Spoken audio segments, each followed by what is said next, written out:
Pues un tiburón blanco para cazar un lobo marino puede intentar 30 veces y no cazarlo, pero no voltea a ver, oye, qué fracaso que no lo pudo.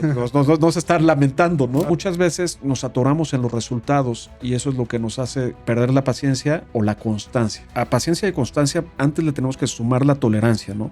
Eso me encanta los tiburones. Yo digo, los tiburones y todos estos depredadores que me encanta fotografiar son impresionantemente tolerantes. Todos tenemos miedo. ¿Cómo identificarlos y cómo empezar a tener una perspectiva correcta de lo que es el miedo para que se convierta en un propulsor y no en un limitante? Reconocer al miedo como un aliado y como alguien que no es malo y hacer nuestro ego a un lado y no avergonzarnos de las cosas que nos dan miedo, ¿no? Si hay un miedo mayor que empuje este miedo menor, pues te puede traer muchos beneficios, ¿no? Cuando eres niño, muchos de nuestros sueños nos los mata la sociedad y lo que la gente nos dice, y entonces por el miedo de herir nuestro ego los dejamos. Solo le hacemos caso a lo que pensamos, pero lo que siente nuestro alma y el corazón es lo que nos da plenitud. Y pues loco es alguien que hace lo que no ama.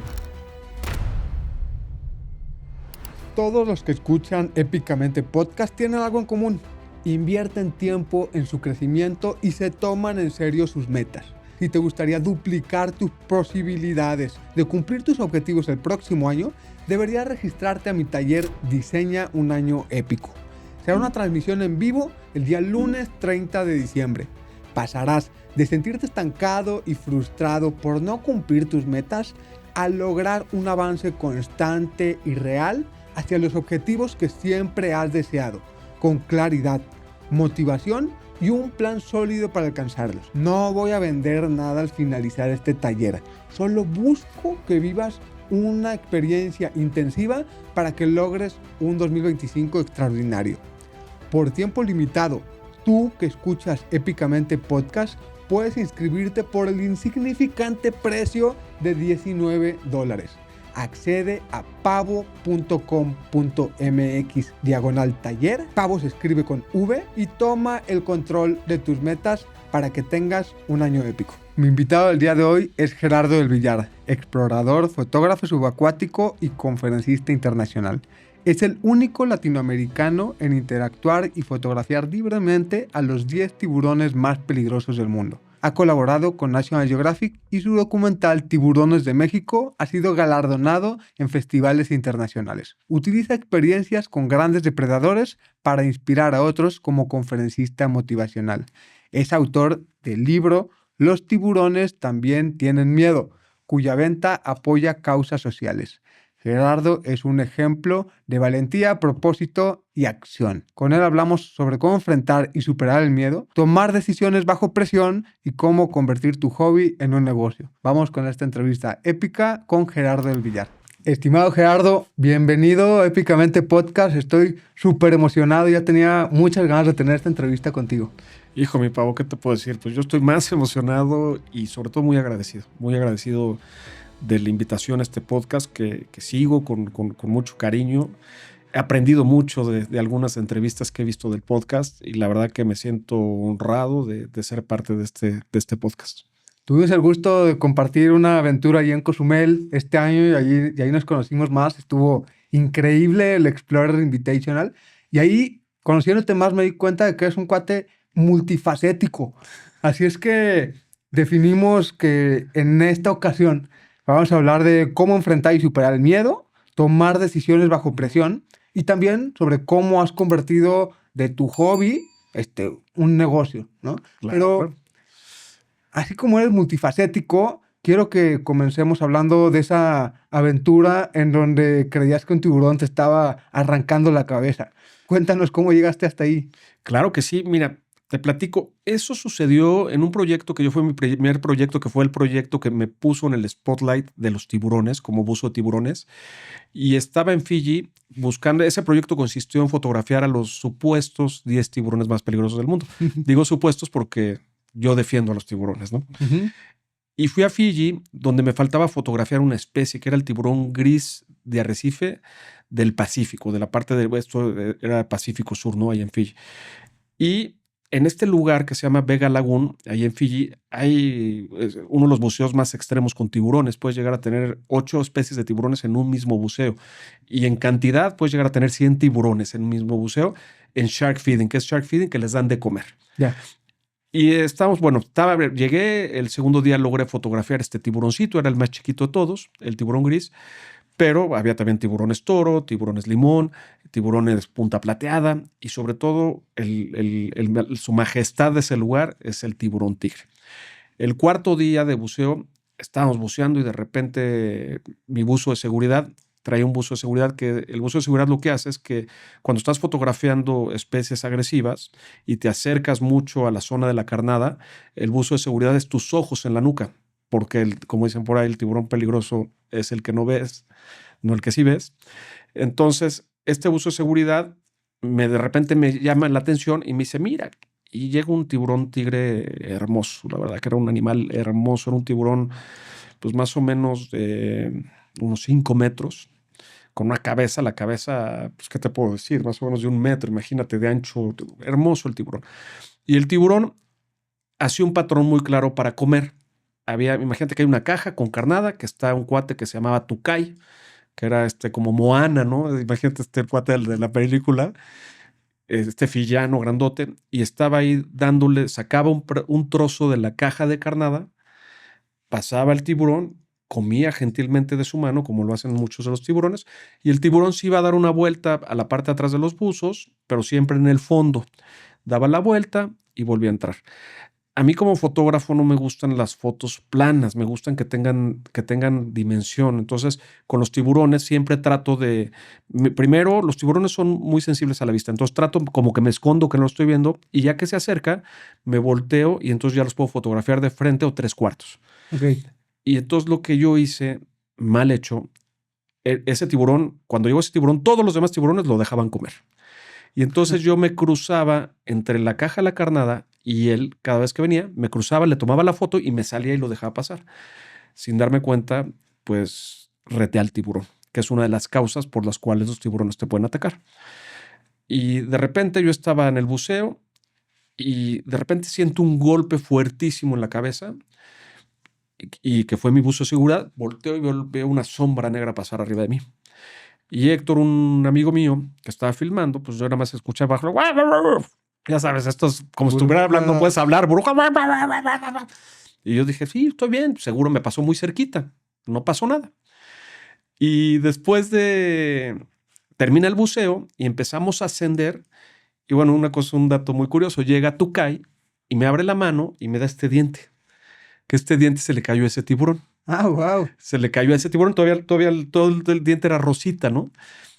Subimos del buceo y dije, ay, qué padre, qué encuentro tan padre con el tiburón, tengo mis fotos. Salgo del agua y me dice Héctor, me dice, disculpando la palabra, pero me dice así, güey, no mames, casi te vuela en la cabeza, cabrón. Y digo, no seas exagerado, pasó arriba el tiburón. Me dice, no. Y subimos a la lancha y me enseña el video y pues casi me desmayo, ¿no? O sea, ay, cabrón, el tiburón. O sea, sí tenía intención de morder. No, nos tiró la mordida y está en video, ¿no? Entonces nos tiró la mordida. ¿Y qué pasó? Que mi buzo de seguridad no se da cuenta y el tiburón, en lugar de seguir el patrón por el fondo del mar, sube en la columna de agua y nos llega de arriba hacia abajo y abre la mandíbula tirándonos la mordida y a 30 centímetros, 40 centímetros de mi cabeza y de la de mi buzo de seguridad, otro buzo de seguridad se da cuenta y le alcanza a meter un bastón de aluminio y cierra la boca, cierra la mandíbula, perdón, cierra la mandíbula. Y te da un golpe nada más. Y no, ni me golpea, o sea, nada más me agacha porque el buzo de seguridad se da cuenta y el tiburón en el momento que cierra la mandíbula, pues los tiburones son muy ágiles, ¿no? Entonces se da la vuelta y se va. Pero sí, pues son de esos momentos que no te das cuenta, pero ya unas que los vives dices, ay, cabrón. Qué increíble. Oye, Gerardo, y a ver, has estado expuesto a los toros, ahorita vamos a hablar de eso. Luego estuviste también inmerso en el mundo del pádel, otro mundo totalmente diferente.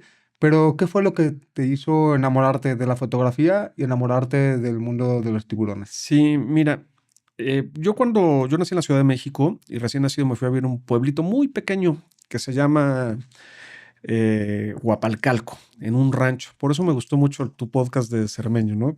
Porque yo también fui ranchero, sigo siendo ranchero. Y, y me fui a vivir a este pueblito recién nacido con mi mamá, con mi papá y mis dos hermanas mayores, y mi hermano y yo. Y cuando tengo 1 año, mi madre fallece de un derrame cerebral. Pues yo en ese momento pues no sabía qué pasaba. Estabas muy chico. Muy chico, tenía 1 año. O sea, tengo un recuerdo, según yo hago por ahí de mi mamá, que realmente no. Y, y pues, ¿qué pasa?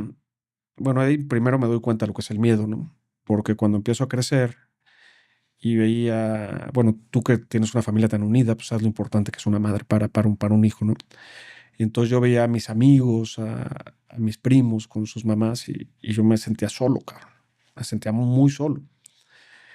Y fíjate que inconscientemente en el rancho, me voy a adelantar un poquito antes de la parte del buceo, pero inconscientemente, cuando yo me sentía muy triste, me iba a los establos del rancho donde estaba mi papá y convivía con las vacas, no de lidia, ¿eh? No eran vacas de lidia, que después hay una parte ahí, pero eran vacas lecheras y convivía con las vacas y los borregos y había 2 caballitos ahí viejos que tenía mi abuela, unas yeguas y como que convivía y fíjate que cuando estaba con los animales me sentía en una zona segura, se me olvidaba, sentía un cariño, porque aparte mis 3 hermanos se van a vivir a México con mis abuelos. Entonces yo me quedo solo con mi papá.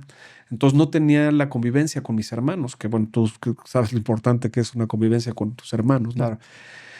Y entonces, bueno, yo siento que de ahí sale esta parte de mi pasión por los animales grandes y la convivencia con los animales. Luego, cuando empiezo a crecer, un día le pregunto a mi papá, le digo, papá, enséñame, quiero conocer a mi mamá. Y mi papá me empieza a enseñar, me dice, pues nunca hablaba de ella, ¿no? Pues por obvias razones. Y me dice, ok, me acuerdo muy bien, me invita a su oficina, me sienta en sus piernas y me empieza a sacar unos álbumes. Mi papá le encantaba la fotografía, yo creo que de ahí saqué la parte de fotógrafo.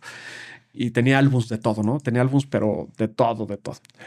Y me empieza a enseñar fotos. Bueno, primero me enseña una foto de mi mamá en el féretro, pero no me lo enseña con, o sea, parece, sonará de sangre fría lo que te estoy diciendo, pero me lo enseña con cariño, ¿no? Mi papá yo digo que era como un oso, ¿no? Los osos son grandes, poderosos, pero son cariñosos, ¿no? Y entonces me la enseña y me dice, mira qué bonita tu mamá y tal. Pues me enseñó varias fotos, ¿no? Como, ¿quieres conocer a tu mamá? Ok. Aquí estábamos cuando fuimos a la luna de miel y me enseñó unas fotos de él y ella buceando. Y de repente me enseñó una foto donde están ellos con unos mangueras raras, con unos tanques. Y yo en ese entonces, pues no había, bueno, en el rancho había una tele de bulbos. Para los que no saben, una tele que se tardaba en prender como 5 minutos porque se tenía que calentar los bulbos para que la televisión prendiera. Y la única referencia que yo tenía de mangueras relativamente parecidas eran pues los astronautas, ¿no? Que en esa época está todo el Columbia y está todo eso que tenía mucha resonancia. Y le pregunté, oye, ¿qué haces con esto? Pues en astronomía, no, mira, con estos equipos, y me enseña sus equipos. Nos metíamos, tu mamá y yo, bajo el mar y pasábamos largos tiempos sin tener que salir a respirar. Y me empieza a platicar sus aventuras con el tiburón y con la morena y que no sé qué. Y aparte, mi papá pues era de la vieja guardia, ¿no? Le gustaba arponear mucho, ¿no? Que en ese entonces no había hoy los intentos de conservación por las especies que hay, ¿no? Y entonces me empezó a platicar sus aventuras y yo, de pasar de esta tristeza de no tener una mamá, empecé a emocionarme. Y digo, inconscientemente, ¿qué pasó? Que mi emoción,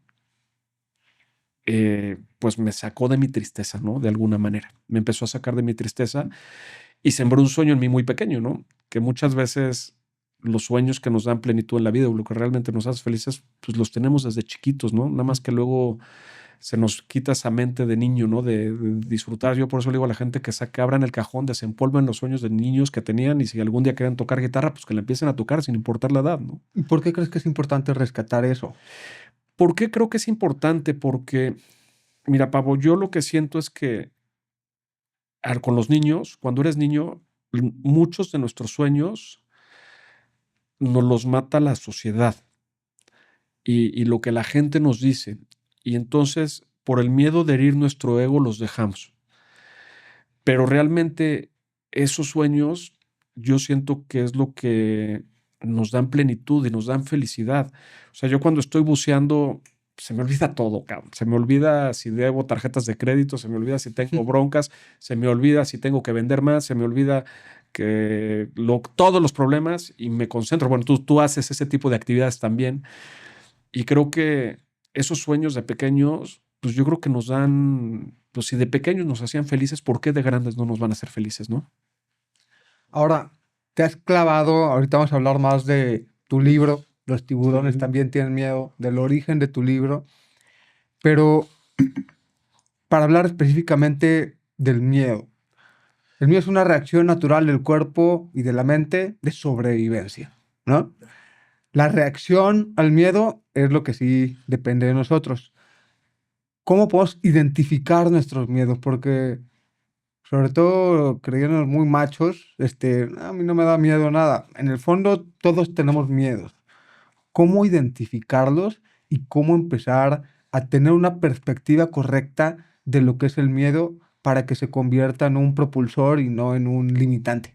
Fíjate que acabas de decir algo bien importante, ¿no? El creernos machos, que podemos con todo. Digo, yo lo que te voy a platicar ahorita del miedo, te lo platico después de 50 años, ¿no? Pero yo he pasado por todas las reacciones y he pasado por el macho que no tengo miedo, he pasado por la persona que ha tenido pavor en alguna ocasión, he pasado por enfrentar miedos que no tenía que haber enfrentado porque no tenían un propósito en mi vida, ¿no? Pero bueno, yo creo que lo principal, Pavo, y bueno, te voy a decir mi concepto del miedo antes de entrar en este tema. Mucha gente habla de enfrenta, vence. ¿A quién enfrentas y a quién vences? A un oponente. Y yo creo que eso lo tenemos que cambiar. O sea, si logramos cambiar eso y reconocer al miedo como alguien en nuestras vidas, porque tenemos miedo desde que tenemos uso de razón hasta que dejemos de tener uso de razón, por lo que quieras. Ujú. Y siempre vamos a tener miedos. Que los trabajemos y los apapachemos y logremos hacer cosas con miedo, pero igual una cosa no nos da tanto miedo, pero hay otra cosa que siempre nos va a dar miedo, ya sea la salud, sea un tema económico, sea nuestros hijos, sea algo que vivimos personalmente. Pero entonces, a mí lo que me ha funcionado, Pavo, es reconocer al miedo como un aliado y como alguien que no es malo.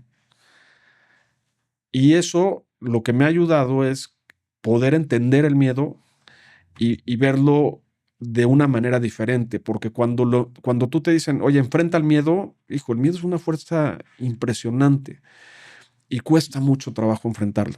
A mí me cuesta mucho trabajo enfrentarlo.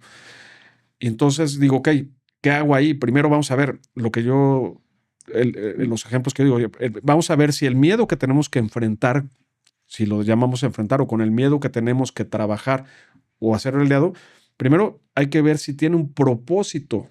Si es justificado. Si es justificado, si lo hablamos, si es justificado o no es justificado. Te voy a decir un miedo de adolescente, oye, aviéntate del tercer piso a la alberca.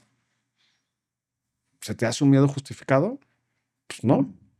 O sea, por decir algo tonto, ¿no? Mira, hay un ejemplo que me encanta y seguro mi hijo, yo tengo un hijo que juega en fuerzas básicas de Atlas, que tiene 13 años y lo ves en la cancha y es un crack, o sea, y es un señor. O sea, a mí me da miedo verlo en la cancha, ¿no? O sea, y lo ves, es un señor. Y es un niño, ¿no? Pero vamos al parque de diversiones y no le gustan las montañas rusas. Y me dice, papá, a mí no me gustan. Y yo le digo, no te preocupes, no tienes por qué. Si no te gustan, no te subas. Seguramente algún día conocerás una niña que te guste y vas a ver, y si le gustan las montañas rusas, vas a ver cómo si te vas a subir. Entonces, vuelvo a lo mismo. El propósito de tu objetivo, si el propósito de tu objetivo es mayor que el miedo a lograr tu objetivo, vas a parecer valiente. Ese es mi concepto del manejo del miedo. Y algo que creo que es bien importante, Pavo, es no tener miedo, ahora sí que no tener miedo a tener miedo. Y hacer nuestro ego a un lado y no avergonzarnos de las cosas que nos dan miedo, ¿no? Y ahora, esto aplicado a los tiburones. Platicas en tu libro cómo pues, las películas se han encargado de que los tiburones sean sinónimo de terror, ¿no? De riesgo, de peligro, de ser los malos de la película, ¿no? Entonces, ¿cuál es el mito más fuerte que quisieras desmentir de los tiburones? Pues mira, de entrada que son asesinos despiadados que se quieren comer a todo ser humano que ven. Y digo, es un mito muy grande y muy amplio, ¿no? Ajá. Pero si quieres vamos a entrar un poco en estadísticas para que lo hagamos más seguro. Hay una página que se llama el International Shark Attack File. Esta está en la Universidad de Miami. Si la quieren buscar en internet, busquen en Google. Y ahí vienen todas las estadísticas habidas y por haber de ataques de tiburones a nivel mundial. Por darte un ejemplo, en los últimos 30 años, el promedio de ataques registrados al año, ataques, no muertes, son 63 ataques en el mundo. Muertes, el 10%. Vamos a pensar que tiene un margen de error. Redondeémoslo al 100 ataques al año.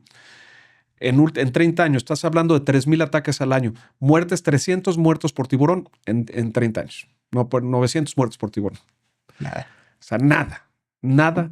Casi cualquier otro tipo de muerte. No, ahí te vienen las escaleras. En esa página te vienen todo. Muchísimas muertes más.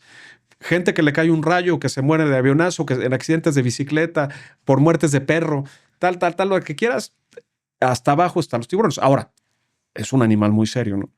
Claro. Sí, entonces también otra cosa que el tiburón otro mito es que el tiburón nos ataca porque nos quiere comer. No es cierto. El tiburón no somos parte de su menú. Por eso también son tan, digamos, raros. No tan, digamos, cuando tú te metes a Google y buscas ataque a tiburón, encuentras cosas muy gráficas, muy feas. Ya. Porque el tiburón muerde y suelta. Porque no le gustas. Si buscas ataques de cocodrilos, solo vas a ver cocodrilos echados en la playa o ahí en el jardín de Florida, porque al que atacaron está dentro de la panza, ¿no? Sí se lo tragan completo. Sí, se lo tragaron completo. Que les somos más sabrosos a los cocodrilos. A los cocodrilos, exactamente. Oye, ¿y hay alguna vez que te hayas arrepentido de haberte metido al agua? Hay alguna vez que Mira, he tenido 2 momentos complicados que ni uno de los 2 me di cuenta hasta que lo vi pasar y en el video. Uno fue del tiburón tigre. Claro que me arrepentí porque, bueno, en ese entonces todavía no tenía hijos, ¿no? Pero sí me arrepentí porque pues yo lo provoqué. Y si me hubiera mordido, y más allá de que me hubiera quitado la vida, la culpa hubiera sido mía, no del tiburón. Y otra vez también con un tiburón ballena, que es el tiburón más dócil. Estamos filmándolos en el documental y yo tenía una full mask, que son estas máscaras completas. Y entonces mi camarógrafa me estaba grabando y pasó un tiburón ballena arriba de mí muy grande. Y entonces yo hablaba, no, estamos aquí en medio del Caribe buceando con los tiburones, documentarlos para el documental Tiburones de México, tal. Y mis burbujas se le metieron en el vientre y en las agallas. Y las orcas y los tiburones blancos es donde atacan a los tiburones ballena. Entonces el tiburón ballena nos soltó un coletazo que es con lo que se defienden, que pasó a 1 metro de nuestra cabeza, tanto de Becky como mía, que si nos da, nos vuela la cabeza. Entonces, si hablas de arrepentimiento, pues yo me arrepiento de no conocer muy bien o investigar muy bien cuáles son los comportamientos que tenemos que cuidar para no agredir a estas especies, ¿no? Y respetarlas sobre todo, ¿no? ¿Y cuál es la diferencia del miedo que te paraliza y el miedo que te impulsa? Fíjate que el miedo que te paraliza es bueno. Yo creo que es bueno porque Te puede salvar. Te puede salvar. Claro que te salva, ¿no? Y el instinto, ¿no? Yo siempre les digo a mis hijos, oye, si en la calle ven un cuate que no les gusta, denle la vuelta. Sí, así de fácil. O sea, el miedo que te paraliza yo creo que es bueno. Y si el miedo que te paraliza, bueno, de entrada puede ser un miedo que no vaya con un propósito. Te voy a poner un ejemplo. A ti te encanta la montaña. Yo no quiero subir el pico de Orizaba. Me fascina ver todo lo que tenga que ver con... He visto todos los documentales de montaña. Me encanta ver a esa gente que es tan perseverante y que logra estas hazañas, ¿no? Como el de los 14 picos, el de Free Solo, todos. Me encanta ver todos esos documentales. Pero a mí me paraliza la montaña. Las alturas no me gustan. Entonces, pero no tienen un propósito en mi vida. Entonces yo lo que le digo a mis amigos montañistas, ¿estás loco? Sí, güey, ¿tú de qué hablas? Si estás con tiburones y cocodrilos, tal. Bueno, las anacondas, me han invitado a fotografiar anacondas bajo el agua en Brasil y la verdad no me gusta la idea. Entonces, el miedo que te paraliza, pues puede ser algo que no tenga un propósito, ¿no? ¿Y cuáles son los beneficios? O sea, ¿para qué entender el miedo? ¿Sí? Más que saber si es bueno o malo, saber que es una realidad, convertirlo en aliado, pero ¿qué beneficios has obtenido tú al tratar de entender que los tiburones también tienen miedo? Pues fíjate que si lo podemos usar de una manera que nos impulse, pues te obtiene varios beneficios. Te voy a poner un ejemplo que muy claro que me pasó en la pandemia. Yo tenía un proyecto de unos clubes deportivos de nivel socioeconómico C más o menos, ¿no? Y era el socio con Luis García, con el futbolista. Y fue un proyecto de 20 años. O sea, lo empezamos en el 2002. Llega la pandemia y como papa tronamos, pero quebramos porque aparte, pues imagínate, las inversiones, déjate la inversión económica, porque muchas veces la inversión de tiempo vale mucho más que la Claro. inversión económica. Y pues yo me deprimí espantosamente, ¿no? Me deprimí muchísimo y me tiré, no me paré de la cama en 15 días, literal, o sea, me paraba a comer, yo creo que me bañé 3 veces en 15 días, me acostaba y prendía la tele, ya sabes, eso. Hasta que llegó Sebas, mi hijo, y me dijo, oye, papá, no me gusta verte así. ¿Qué pasó? Que me dio mucho más miedo no darle oportunidades a mis hijos que volver a empezar. Entonces, ¿qué beneficio tuvo ahí en mí el miedo? Que me impulsó. Y si lo podemos ver, ¿cómo podemos manejar el miedo en objetivos en nuestra vida? Si hay un miedo mayor que empuje este miedo menor, por decirlo de alguna manera, pues te puede traer muchos beneficios, ¿no? Claro. Oye, dices que el tiburón más peligroso es el que no ves. ¿Cómo funciona eso? Pues mira, en sentido real, los tiburones son muy sensibles a la vista. Bajo el mar, a ti que te gusta la buceada, cuando tú te acercas a un arrecife, ¿qué hace el pez? Lo primero que hace, se voltea.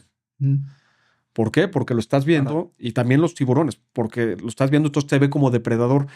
Y también en el buceo dicen, oye, si es muy pequeño, raro y no se intimida, algún sistema de defensa tiene fuerte, ¿no? Mm. Entonces, Si es pequeño, raro y no se intimida, algún sistema de defensa debe tener muy fuerte. wow.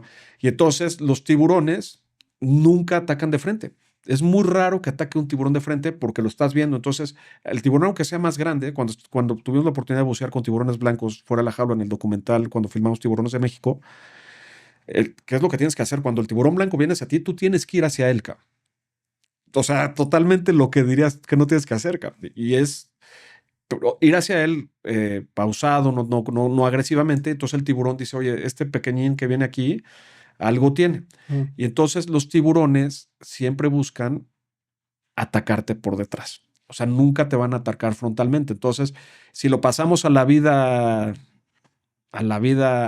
cotidiana, pues son las puñaladas traperas, ¿no? Lo podríamos llamar de alguna manera, ¿no? De Ujú. esta gente que crees que muchas veces que no te habla frontalmente y te busca hacer daño cuando está por detrás, ¿no? Oye, a ver, dices también que loco es el que no hace lo que ama. Cuéntame cómo fue tu aventura siendo forcado, ¿verdad? Y cómo también pasaste al pádel, ¿no? Y, a ver, creo que eres una de las personas que he entrevistado que es un gran ejemplo que hace lo que ama. Pero me llamó mucho la atención leer esta frase en tu libro. Pues mira, eso me lo platicó un día mi hermana, ¿no? Es una frase de las que recuerdo de Ale, mi hermana, que bueno, la quiero mucho ya. Ale ya falleció hace mucho tiempo y es alguien que para mí fue una persona muy importante. Y, y pues loco es alguien que hace lo que no ama. ¿Por qué? Volvemos a lo mismo, no pavo, que platicamos al principio. O sea, ¿por qué no hacer las cosas de chiquito? ¿Por qué no hacer lo que amas? Eh, Estar sentado atrás de un escritorio. Digo, bueno, hoy en día está de moda el emprendurismo y el archivar objetivos económicos, tal. Para mí eso no me vuelve muy feliz. Digo, no estoy peleado con los ingresos, ¿no? Claro que no estoy peleado. Me gusta la buena vida, me gusta que mis hijos tengan una buena vida. Pero para mí creo que es bien importante.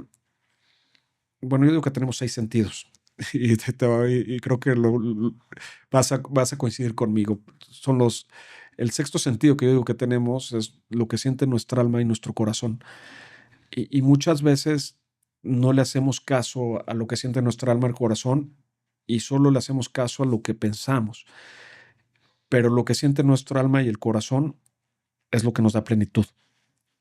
Entonces, cuando no haces lo que no amas, pues ¿qué pasa? Pues pues digo, te vas para abajo en picada, ¿no? Entonces, si lo pasamos a la vida diaria, entonces a mí esta parte de locura, pues, ¿qué es más loco? ¿Alguien que bucea con tiburones o alguien que está encerrado en una oficina de las 7 de la mañana a las 12 de la noche porque quiere, en lugar de tener 10 millones de dólares, quiere tener 1,000 millones de dólares, ¿no? Digo, por decirlo de un extremo, ¿no? Entonces, pues, digo, ¿Y esto bueno, cómo lo trasladaste a tu vida pues, ya diaria y específicamente con qué aprendiste de los forcados de México? Uy, fíjate que los forcados para mí fue algo bien importante porque yo estaba en esta edad de los teens, tenía 14 años cuando entré al grupo Forcados, muy pequeño, pero me llevaba muy mal con Conchis, que era, bueno, mi padre ya falleció, Conchis no ha fallecido, que es la que fue la esposa de mi papá, mamá de mis hermanos, que hoy la adoro y es mi mamá, pero en ese entonces me llevaba muy mal con ella. Y vivía en el rancho, y entonces estaba muy conflictuado y no tenía la familia que yo quería, ¿no? Entonces, o sea, no era parte de la familia que yo quería. Entonces, cuando conozco a los Forcados, pues se vuelven mi familia, ¿no? Se vuelven mi familia. Me acuerdo, Pancho me dice cuando llegas primero al toro, y bueno, seguimos con el contacto con los animales, que es lo que es interesante, ¿no? Y me acuerdo mi primer corrida cuando llega Pancho y me dice, no te preocupes, yo te protejo. Pues dije, aquí tengo una familia. Entonces, pues empecé, digo, los Forcados, podría escribir 3 libros de aprendizajes, ¿no? ¿Qué es para los que no entienden? Los Forcados es una suerte del toreo portugués en la cual 8 hombres, sin capa ni espada, en una especie de fila india, eh, empiezan a incitar al toro, que está del otro lado del ruedo, imagínate, y están parados en el medio del ruedo, y el que va hasta adelante le habla al toro, el toro se voltea, embiste y le pega con la frente, el testuz en el vientre al que va hasta adelante, el que va hasta adelante lo abraza del cuello con los cuernos al lado del torso, en medio de la frente, y los que vienen atrás lo van agarrando hasta que se para. Entonces es una locura, es una pinche locura, ¿no? Pero bueno, a mí fue una locura que me enseñó muchas cosas, me enseñó la importancia de la comunidad, que creo que esa parte la tienes tú muy padre. Me enseñó la importancia del trabajo en equipo, porque ahí si no trabajas en equipo no solo depende el resultado de parar al toro, depende el resultado de tu vida, ¿no? Me enseñó que también los sueños se pueden cumplir, porque yo siempre en mi vida he sido muy metódico, siempre he sido de ponerme objetivos, objetivos, objetivos, objetivos. Y a mí el proceso de lograr un objetivo me da mucha satisfacción. Definitivamente lograr el objetivo me da satisfacción, pero creo que me da más satisfacción el proceso. Y entonces cuando yo entré a los Forcados dije, primero quiero triunfar en la plaza de mi pueblo, en Tulancingo, luego en la plaza de Hidalgo, luego bueno, aquí en la Nuevo Progreso en Guadalajara tuve también buenas actuaciones, y luego dije la Plaza México y pum, la Plaza México no se me da y 2 veces al hospital saliendo de la Plaza México. Pero bueno, luego se me dio la Plaza México, varias plazas aquí como Forcado de Cara, que es el que va hasta adelante, y luego fuimos a Portugal, a Lisboa, que fuimos el primer grupo en ir, solo han ido 2 grupos, y, y muchos aprendizajes, pero si te tengo que decir, el más importante de todos los aprendizajes que va un poco con el manejo del miedo y un poco con la estrategia, yo como lo digo, es que para huevos te gana el toro. O sea, todo el mundo dice, oye, qué huevotes tienes por pararte enfrente del toro. Pero no, sí, si hay un tema de valor, si hay un tema también de propósito, hay un tema de cuando estás en comunidad, como quieres mucho a tus amigos y ellos dan la vida por ti, tú por ellos, pues se une y tienes el valor para hacer y trabajar tu miedo. Pero no solo es un tema de valor, es un tema de estrategia. Para vencer a un oponente de 600 kilogramos, por más fuerte que estés y por más valor que tengas, no lo vas a poder vencer. Entonces, aunque parezca una actividad que es una barbarie, tiene estrategia y tiene una planeación para sacar los momentos de ventaja en el cual puedes vencer a ese oponente grande, ¿no? Dices también que el control absoluto de las cosas y de las personas siempre es una ilusión. ¿Por qué dices eso y cómo aplicas esto también pues, al mundo empresarial? ¿Cómo lo podrían aprovechar este aprendizaje los emprendedores? Pues mira, yo lo aprendí a fregadazos, ¿no? Porque yo creí que controlaba todo, ¿no? Yo me creía de chavillo que podía con todo. Y si lo plasmamos en una expedición, me acuerdo, me pasó con el documental Tiburones de México, que tenía el objetivo de documentar todas las especies de tiburones que habitan en México. Y fue un documental que me costó mucho dinero, que me costó mucho sudor, mucho trabajo, muchos fracasos, tal, pero lo acabé concluyendo. Pero ese documental, me acuerdo, fuimos a Cabo Pulmo a buscar a los tiburones toros, que es el mejor lugar de México y uno de los mejores lugares del mundo para ver tiburones toro. Y en 5 días no vimos un tiburón toro. Y yo salía súper enojado de los museos y cómo si el tiburón tiene que estar ahí, el tiburón tiene que estar. Y ahí insistíamos y bueno, y luego íbamos por 4 días y dije, no, un día más. Y entonces, a mí la naturaleza, documentar estas especies, me ha dado la lección de que no controlamos nada, ¿no? O sea, no, o sea, esas partes no las controlamos. Nosotros no podemos controlar que un cliente nos diga, sí, te compro, ¿no? ¿Qué es lo que yo puedo controlar? Prepararme como buzo, prepararme como fotógrafo, ir en la mejor temporada para lograr fotografiar la especie, tener el mejor equipo, estar, no desvelarme, estar súper sharp y listo para cuando pase el momento, tal. De una vez fuimos a fotografiar un tiburón que se llama el tiburón salmón Alaska y una planeación de 2 años y tuve 2 minutos para lograr una fotografía y la logré. Perdí en toda la expedición 2 minutos porque el agua estaba verde, horrible. Se me acercó el tiburón, lo logré, pero tuve que estar listo y preparado para lograr el momento. ¿Cómo lo plasmamos en un mundo real? Digo, vamos a hablar de las ventas, ¿no? Tú no puedes controlar que el cliente te compre, pero sí puedes controlar tener la mejor presentación, puedes controlar saber lo más posible de tu producto, puedes controlar manejar muy bien tu CRM para hacer las llamadas cuando se las tienes que hacer, puedes comprobar tu actitud a la hora que lo veas, tu atención. Y eso pues nos abre mucho más las posibilidades, ¿no? Ahorita que hablaste de actitud, a ver, a mí me encanta también la exploración, soy un fanático de la aventura y me gusta aprender también de los exploradores. Y algo que he admirado de los grandes exploradores de la historia es la actitud ante la adversidad, ¿no? Y tú dices que ser un profesional, más que un papelito, que un documento, es una actitud. Dime por qué dices eso. Pues porque la actitud es la que da los resultados, ¿no? El otro día estaba escuchando un podcast hace poquito, no me acuerdo de quién era, que me puse a buscar, siempre ando, últimamente he vuelto adicto a los podcasts, pero decía el podcast ¿no? De Jorge, que estuvo contigo hace poco, Ujú. el que estaba entrevistando a uno de los directores de LinkedIn. Sí. Y justamente en ese podcast dice el director de LinkedIn que estaba hablando, hablando con un amigo que se encontró, no con un amigo que se encontró en un aeropuerto, a un cuate que empezaron a platicar. Le dijo, oye, que traía la camisa de LinkedIn. Le dijo, oye, tú traes esta camisa. Oye, yo siento que estoy mal pagado. ¿Por qué? Porque tengo este título, este título, este título, este título, este título, tal. Le dijo, oye, es que los títulos no son lo que pagan. ¿Qué estás haciendo? ¿Qué actitud tienes para que realmente tu trabajo valga, no? ¿Y por qué digo que la actitud vale más, Pavo? Yo no estudié, Pavo. Yo no estudié, a duras penas acabé la prepa en prepa abierta. He estudiado mucho a lo largo, libros, cursos, tal. Hice un diplomado en gestión y dirección de empresas deportivas, pero a mí lo que me ha sacado adelante es la actitud, ¿no? El tener la humildad mira, yo creo que la humildad es preciosa, ¿no? El tener la humildad de llegar y decir, oye, pues yo no sé, me puedes enseñar, oye, no sé, pero tengo ganas, quiero. Y yo, la verdad es que las personas de las que me he rodeado y que veo que la han hecho en la vida, en todos los aspectos de la vida, es gente con una actitud positiva, ¿no? Y cuando hablo de un positivismo, no me refiero del club de los optimistas, ¿no? Me refiero de que, ok, viene un problema, ¿cómo lidiamos con el problema?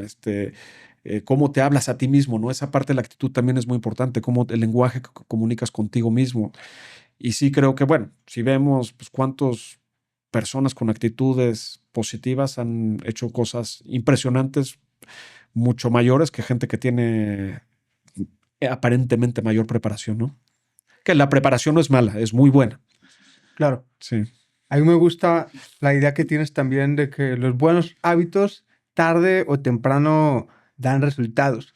Pero, ¿qué características desarrolla un explorador y un aventurero que son indispensables para sobrevivir en el mundo de la exploración y en los mundos de los negocios?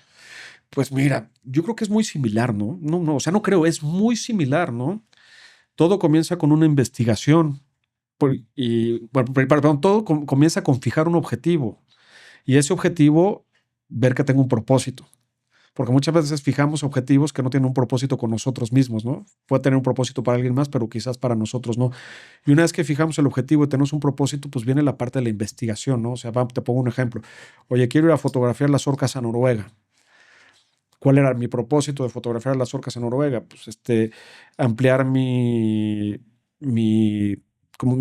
fototeca, conocer otra especie, conocer los fiordos, ir a bucear en los fiordos cuando están en invierno. Entonces, tiene un propósito muy fuerte, pero luego viene la parte de la investigación, ¿no? ¿Con quién vas a ir? ¿Cuándo es la mejor temporada? Tal. Y luego viene la parte de la preparación y la parte de la planeación. Y después de la planeación, pues los pros, los contras, analizar los pros, los contras. Y bueno, creo que algo bien importante, tomar acción, ¿no? Porque muchas veces los sueños se quedan en eso, en sueños, y no tomamos acción. Y yo creo que eso es lo que, pues bueno, a mí en lo personal te lleva a dar ese paso, ¿no? Ahorita hablaste de las orcas, has fotografiado ballenas, cocodrilos, osos, más recientemente osos también. A mí personalmente los tiburones no me han intimidado. Me siento, digo, no, tampoco he buscado tantas ocasiones Sí. con los tiburones, pero me he sentido cómodo con ellos.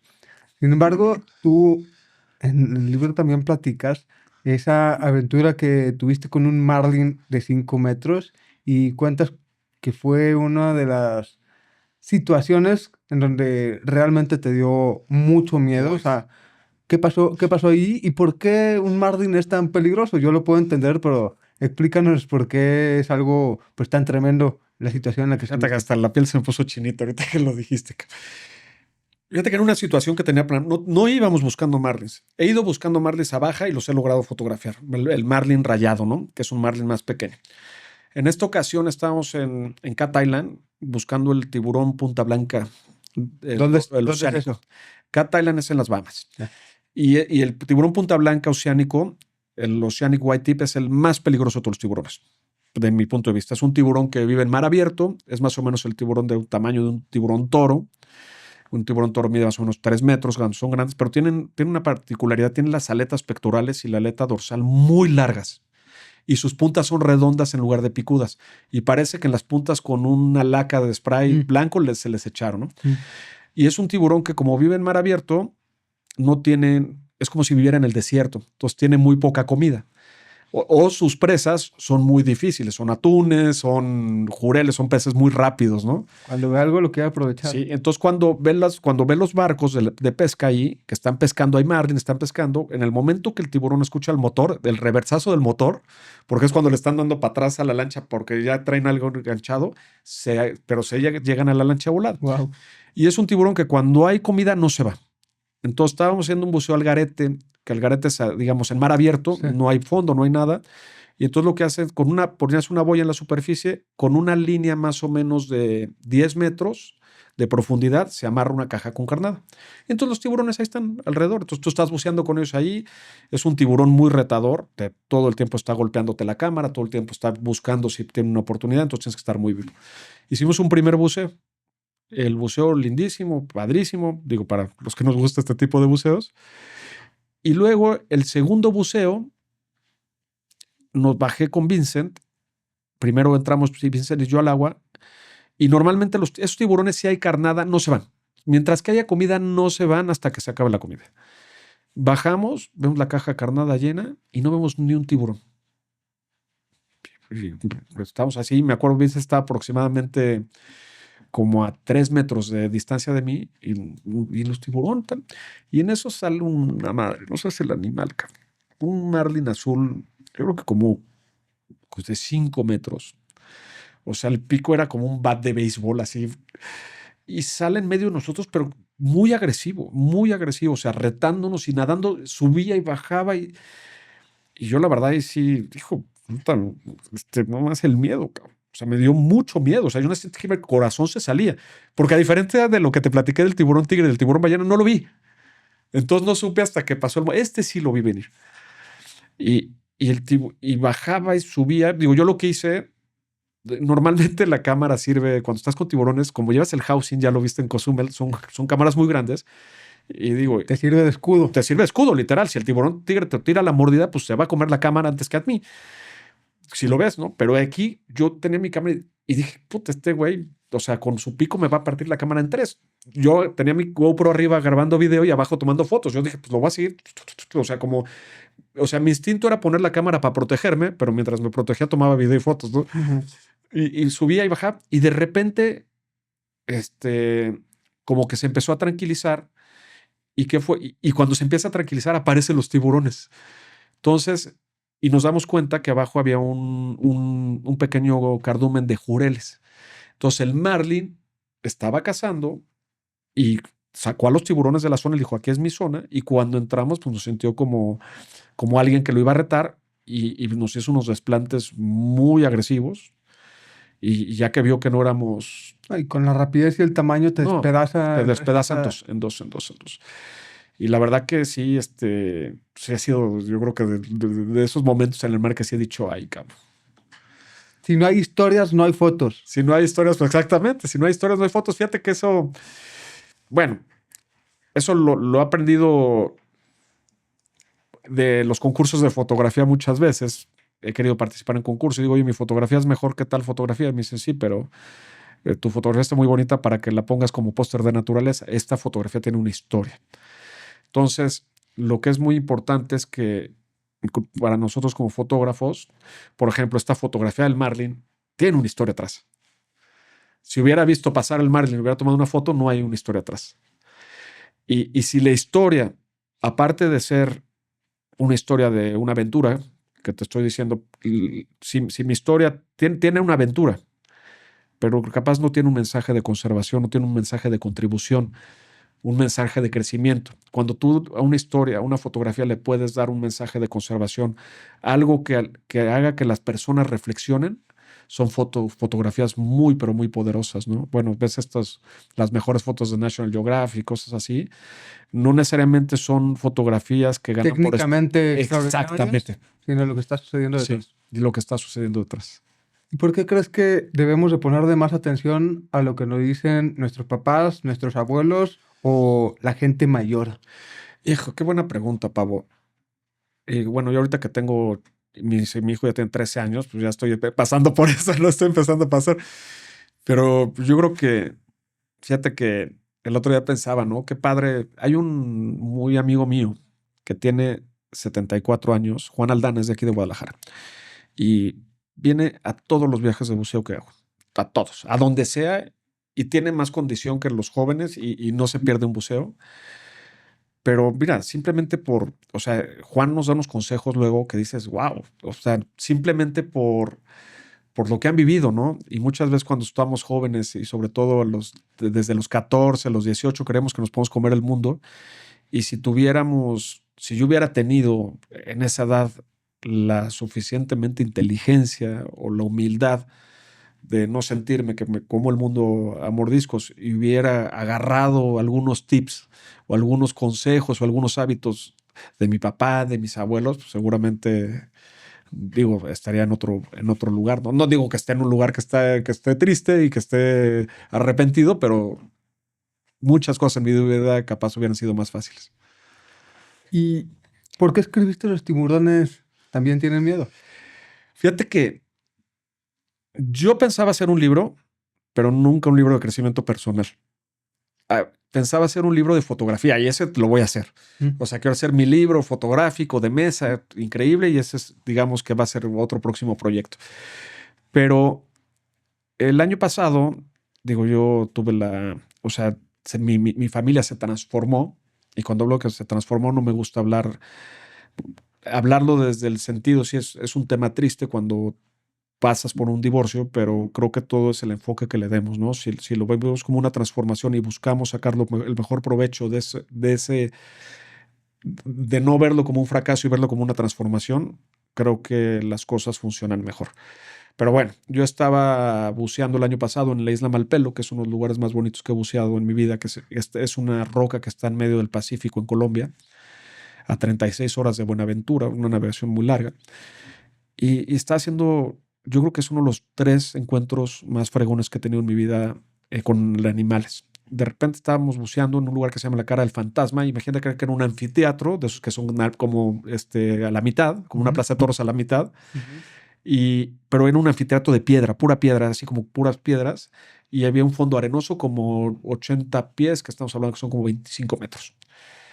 Y de repente estábamos ahí, llegamos y nos posesionamos. Cada quien agarró su butaca, que era una piedra, con mi camarota, ahí estaba esperando. Y de repente empezaron a llegar tiburones y llegar tiburones y llegar tiburones y llegar tiburones. impresionante. Tiburones martillo, que los tiburones martillo son muy miedosos y son muy difíciles de fotografiar, pero en esta ocasión entraban y entraban y entraban. Y de repente, pues yo siempre he sido un atascado, ya viste cómo soy con mi cámara, no paro de tomar fotos, Y de repente a la mitad del buceo decidí apreciar cosa que nunca había hecho. Y dejé mi cámara a un lado. Bueno, no la dejé, pero la puse a un lado. Y, y empecé a reflexionar. Yo sabía que los tiburones tienen miedo. Siempre me la he pasado desmitificando a los tiburones y diciendo que no son tan malos, tal. Pero ahora lo vi como de una manera diferente, ¿no? Yo dije, oye, si los tiburones también tienen miedo, ¿por qué yo no puedo tener miedo a la situación que estoy viviendo, ¿no? Y eso, si lo pasamos a la vida diaria, muchas veces cuando estamos en momentos complicados en nuestra vida, no nos damos permiso de tener miedo, no nos damos permiso de estar triste, no nos damos permiso de deprimirnos, cabrón. Se vale. Y si no lo haces, pues luego explotas como olla de presión, ¿no? Y en ese momento, pues como que dije, oye, pues voy a escribir un libro sobre el miedo. Sobre el miedo, y salí de ese buceo decidido a escribir un libro, que fue muy curioso porque Sergio Rueda, que ha sido mi profesor de teatro para las conferencias, porque a mí yo era muy plano con mis emociones, entonces me ha ayudado un poco a manejar un poco mis emociones en las conferencias, subir los tonos, bajar tonos y demás. Le dije, oye, Sergio, ¿me puedes ayudar a escribir mi libro? Y me dijo, sí, Gerardo, ¿cómo? Le dije, no, voy contigo a unas sesiones y yo voy dictándote y lo vamos escribiendo juntos. Esto es muy curioso porque las primeras 8 sesiones creo que me sirvió más de pañuelo de lágrimas que de escribir. Creo que avanzamos 2 páginas porque me desahogué totalmente, ¿no? Y entonces escribir el libro se volvió pues como una manera de sanar esta situación que yo estaba pasando, ¿no? Entonces se volvió algo muy bonito. Y bueno, y tú ves el libro, hablo de unos aprendizajes. Los aprendizajes, yo no saqué los aprendizajes y escribí el libro, sino escribí el libro y conforme iba viendo, decía, este puede ser un aprendizaje de vida y lo extraía, ¿no? Fue un proceso de reflexión. Fue un proceso de reflexión y que la verdad, pues fue una manera de sanar bien bonita, ¿no? Porque saqué todo mi frustración, todo mi enojo, toda mi tristeza, la enfoqué por ahí y creo que eso me sirvió mucho para que hoy en día pues tengo una muy buena relación con la madre de mis hijos. Digo, como todos tenemos altos y bajos, pero tengo realmente una buena relación con la madre de mis hijos. Con mis hijos los veo diario, duermen muchísimo en mi casa, vivo a 3 minutos de su casa y echo al lado cualquier resentimiento o cualquier cosa, resentimiento no solo hacia ella, sino hacia mí y cualquier sentimiento de fracaso, ¿no? Porque muchas veces los sentimientos de fracaso nos joden mucho en la vida, ¿no? ¿Y cómo podemos los hombres de negocios ser más pacientes y más constantes? Porque tú dices que son 2 componentes que si no los tenemos, si no nos apropiamos de la paciencia y de la constancia, vamos a vivir atrapados en el miedo. ¿Cómo podemos desarrollar Híjole, esas caray. 2? Pues yo creo Y que sobre todo, a ver, estando en el mar, los pescadores también pues, tienen que desarrollar la paciencia, ¿no? Estando en el buceo, pues hay veces que entras y no depende de ti las cosas y te obliga a desarrollar esa habilidad. Pero para los que no están en una circunstancia así, ¿cómo pueden trabajar constancia y paciencia? mira, qué interesante pregunta. La verdad es que no tengo una receta como tal, pero bueno, ¿qué me ha funcionado a mí? Yo creo que a paciencia y constancia antes le tenemos que sumar la tolerancia, ¿no? Eso me encanta los tiburones. Yo digo, los tiburones y todos estos depredadores que me encanta fotografiar son impresionantemente tolerantes, ¿no? Un tiburón blanco para cazar un lobo marino puede intentar 30 veces y no cazarlo. Pero no voltea a ver, oye, qué fracaso, que no lo pudo. No se está lamentando, ¿no? No se deprime. No se deprime, sigue insistiendo. Y, y bueno, yo creo que también ahí viene la parte de qué objetivo tenemos y el propósito que tenemos. Si el propósito es lo suficientemente fuerte, vamos a seguir, pero la paciencia, pues mira, yo creo que a mí la paciencia me la ha dado el saber entender a la naturaleza, el saber que a veces he ido a expediciones al otro lado del mundo y me he regresado sin la fotografía buscada, ¿no? Y también sabemos que, ¿Cómo manejas esa frustración que seguramente hay? hijo, al principio me costaba mucho trabajo. Hoy en día le doy gracias a la vida por el momento vivido y le doy gracias al universo y al mar o a la naturaleza por lo que me haya dado en lugar de lo que me iba a dar. Y ahí entra la parte de fe, ¿no, Pavo? yo creo que también la paciencia y la constancia entra mucho la parte de la fe. Si tú eres una persona de fe, digo, puedes creer en Dios, puedes creer en el universo, puedes creer en Alá, no sé quién quieras, pero cuando tú tienes fe en que los resultados se van a dar para ti y que Dios tiene un buen camino para ti, te ayuda mucho en la paciencia. Y la constancia, pues yo creo que también que nos ayuda en la paciencia y la constancia, ¿no? A mí hay una cosa que me gusta mucho, que se lo aprendí a Tony Robbins, que le llama el círculo del éxito, ¿no? Que habla, y si lo vemos en un cuadrante, tienes en la parte de arriba, en el lado izquierdo, tienes tu potencial. De ahí mandas una flecha a la toma de acción. De la toma de acción hacia la derecha, ¿no? Vamos a decirlo. Tienes la toma de acción del lado derecho. Y luego pones una flecha hacia abajo y tienes tus resultados.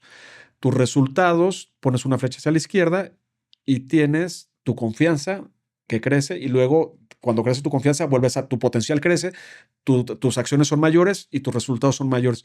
Pero muchas veces nos atoramos en los resultados y eso es lo que nos hace perder la paciencia o la constancia. Entonces, pues yo creo que ahí viene un trabajo. Yo hago todos los días, por ejemplo, yo me encanta Tony Robbins, sus técnicas, he tomado muchos cursos de él, me encanta la programación neurolingüística, los cursos Las 6 necesidades humanas, ahorita me estoy haciendo coach, me encanta siempre estarme metichando y haciéndome coach de todo, pero ahí creo que una parte muy importante que nos da la paciencia y la constancia es la visualización de objetivos diarios. Cuando visualizamos lo que queremos, empezamos a engañar a nuestra mente por decir que estamos logrando los objetivos sin que se hayan dado, y eso nos hace tener mayor confianza y a su vez mayor paciencia y mayor constancia, ¿no? ¿Y qué pasa? Que cuando lo dice Tony Robbins también, que muchas veces sobreestimamos lo que podemos lograr en un año y subestimamos lo que podemos lograr en 5, ¿no? Entonces, cuando tú te das cuenta que eres constante por más de 5 años y lograste cosas, pues, fregonas, pues empieza a agarrar más confianza y empieza a hacer. Entonces, capaz ahí, pues yo creo que puedes empezar con cosas pequeñitas, ¿no? Entonces, sobreestimamos lo que podemos lograr en un año y subestimamos lo que podemos lograr en 5. Eso significa que el gap de los resultados, tenemos que alargar nuestras expectativas de resultados para que realmente se convierta en algo Y consistente. siendo constante, o sea, no decir, oye, ya trabajé un año y digo, con el podcast, ¿no? Este podcast yo estoy seguro que en 10 años va a estar en todo el mundo y todo el mundo va a ver. Aquí hay un ejemplo clarísimo de tolerancia, paciencia y constancia, ¿no? Claro. Y Espero que aquí haya. Y va a haber, claro que lo hay, ¿no? O sea, y yo como te dije, cuando me invitaste, la verdad que tus invitados, yo me siento honrado, ¿no? Porque platicando con amigos, pues yo la verdad te hablo de la parte del explorador, de la parte de la gente que vive con pasión, y como lo digo en mi libro, ¿no? Yo no soy ni psicólogo, ni coach, ni nada. Soy una persona que hablo desde la pasión y que me encanta y me llena mucho buscar lograr mis sueños, ¿no? Pareciera que las personas de éxito, empresarios, futbolistas, artistas, etcétera, son personas que a veces ni siquiera son humanos, ¿verdad? Que no sienten miedo, que no están frustrados, que no pasaron por esa curva, porque vemos una pequeña parte de la película. Pero tú insistes en que el éxito y el miedo no están peleados. Yo creo que no solo no están peleados, son aliados, ¿no? En parte de. En parte de, ¿no? O sea, ahorita lo hablas. Messi, claro que tiene miedo. ¿Tú crees que Messi no tiene miedo al retiro, por ejemplo? ¿Tú crees que Messi no tenía miedo? Cristiano Ronaldo, o sea, artistas, políticos, bueno, todas las personales que has entrevistado, todos tienen miedo. Los tiburones también tienen miedo, ¿no? Regresando al tema de los tiburones, ¿cuál es la diferencia? Tienen claridad, tienen propósito, tienen paciencia, tienen tolerancia, tienen constancia. Y yo creo que todo se resume, Pavo. O sea, si tú me dices cuál es la clave de todo, digo, no hay clave, no hay varita mágica, ¿no? Pero yo lo resumiría en 2 pasos. Primero, encontrar qué quieres, que es claridad, hacia dónde vas, y luego a eso amarrarle un propósito que valga realmente la pena. Hay un ejercicio de Dean Graziosi que me encanta que te dice que te preguntes 7 veces ¿Por qué? ¿por qué? ¿Por qué o para qué lo quieres? Y que si llegas a esa profundidad de las 7 preguntas, tiene un propósito real en tu vida. Si contestas 2 veces, que mejor cambies y busques otro objetivo, ¿no? Me gusta el orden de ese concepto, primero claridad y luego propósito, porque muchas veces podemos caer en la trampa de decir, encuentra tu propósito, dedícate a lo que te gusta, y ese pues a veces no es el camino real que deben de seguir las personas, sino primero claridad, dominio de lo que hacen, y cuando dominen las cosas pueden empezar a profundizar, a disfrutar y a otro tipo de niveles de propósito. Pero si hoy le agarras a cualquiera en la calle, hoy, ¿cuál es tu propósito? La gente muchas veces no lo tiene claro, en Sí. la gran mayoría de los casos. Gerardo, preparé algunas preguntas rápidas para ti, es Sale. algo nuevo, pero vamos a darle. ¿Qué prefieres, tiburón blanco o martillo? Tiburón blanco. ¿Qué es más peligroso, la ignorancia o el miedo? La ignorancia. ¿Qué harías si no existieran los tiburones? Seguramente estaría fotografiando dinosaurios si existieran. ¿Algún otro animal? O algún otro animal. Osos, que son mi pasión también. Una lección rápida sobre el miedo en una frase. El miedo es aquello que nos ayuda a demostrarnos que sí podemos ser valientes. ¿Qué te enseña el océano sobre la vida? Pues esta no es tan rápida, pero No, dijo muchas cosas, pero que nuestros sueños pueden ser tan inmensos como queramos que sean, ¿no? Esa me la acabo de sacar. ¿cuál es el lema de tu vida? Vive con pasión. 3 libros que todos deberían de leer. Hoy, Eckhart Tolle, El poder de la hora. Hay otro que se llama The Talent Code, el código del talento, me encanta. Y acabo de leer este que te regalé ahorita, es solo una cosa, me encantó. Me encantó ¿cómo se llama? Gary Keller. Me encantó, me encantó. Esos 3 recomiendo. Gerardo, ¿qué hábito has desarrollado recientemente que ha tenido un impacto importante en tu vida? Fíjate que uno de mis mayores hábitos que creo que han tenido mayor impacto en mi vida es todos los lunes revisar mis objetivos, revisar mis propósitos, revisar qué acciones voy a tomar para lograr mis objetivos y mis propósitos. Y eso, dar prioridad a las acciones que voy a tomar. Bueno, esta me encanta, ¿no? ¿Qué 20% de mis acciones van a llevar a lograr el 80% de mis objetivos? Y agendar todas mis cosas y comprometerme con mi agenda. Y luego, lo último que te voy a decir va a sonar tonto, pero ser flexible, porque capaz se te presenta una oportunidad que no tienes planeada en esa semana y hay que tener esa flexibilidad. Pero creo que eso para mí es sagrado. O sea, revisar todos los lunes Todos los lunes. objetivos y ponerles tiempo. Y ver la dirección. Y sabes cuál hábito me ha encantado, Pavo, que he desarrollado últimamente y he trabajado mucho, y es el que más le recomiendo a mis hijos y a los niños: aprender a decir que no a las cosas que no vayan con tus objetivos. ¿Cómo has desarrollado ese hábito? Trabajando los lunes, viendo claro, oye, esta reunión tiene propósito con alguno de mis objetivos de vida. No, pues, abrir. Bueno. ¿Cuál podrías decir que es tu propósito? Mi propósito es vivir con tranquilidad, tener crecimiento, contribuir y disfrutar a mi familia. ¿Qué es para ti la riqueza?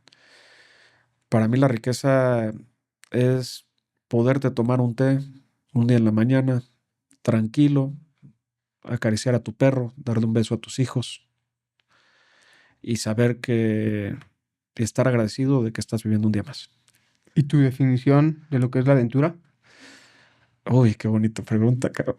Mi definición de lo que es la aventura, pues es explorarlo, es explorar tus límites, ¿no? Porque no necesariamente la aventura tiene que ser en la montaña o en el agua. Es explorar tus límites y darte cuenta hasta dónde puedes llegar. Muy bueno.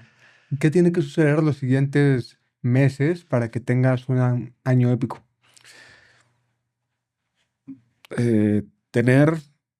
Estar tranquilo, disfrutar a mis hijos, hacer mis expediciones que me gustan. ¿Tienes alguna expedición que te emociona especialmente? Fíjate que sí traigo una que me encanta, que me trae vuelto loco, que es ir a fotografiar el Spirit Bear. Es el oso, es un oso albino, un oso negro albino en Canadá. Ese me tiene vuelto loco. Disfrutar a mis hijos. Fíjate que, Pavo, yo hoy en día, para mí todo, o sea, el 80% de mi vida es disfrutar a mis hijos y digo, no tengo pareja. Hoy en día me dedico a mis hijos y creo que no tendré pareja hasta que se me presente una mujer que que realmente piense como yo y no es un objetivo. Para mí hoy en día, para que sea un año épico es disfrutar, viajar con mis hijos, apoyarlos, crearles hábitos, enseñarles lo que les puedo enseñar y yo aprender mucho de ellos, ¿no? Porque ellos también son unos grandes maestros. Y una última pregunta, haciendo hincapié en este valor de la familia que creo que es indispensable para una vida épica y ese amor a los hijos. ¿Cómo puedes transmitirle a tus hijos ese gusto por la naturaleza, por la exploración, por la aventura?